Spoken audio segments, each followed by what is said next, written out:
A wild morning in Foley when the bumper of a car being towed by a motorhome broke loose, sending the runaway vehicle careening through a busy intersection.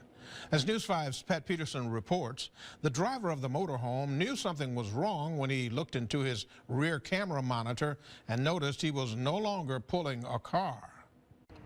Paul McClendon hasn't had a very good day. I heard a funny noise and I put on my rear view camera and the car was gone.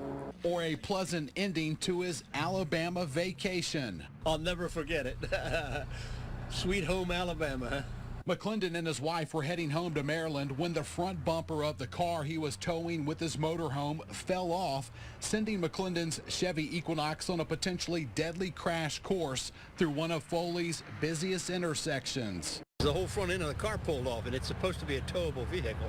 I don't think it was welded on there adequately.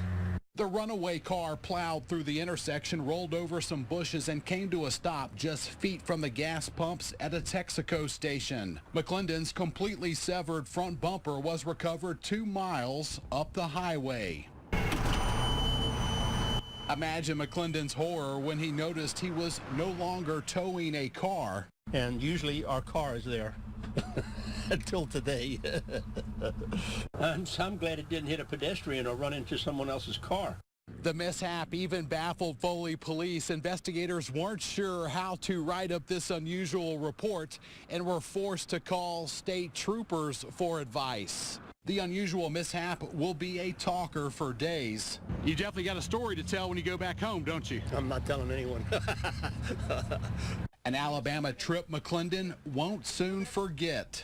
On the Baldwin County beat, Pat Peterson, News 5.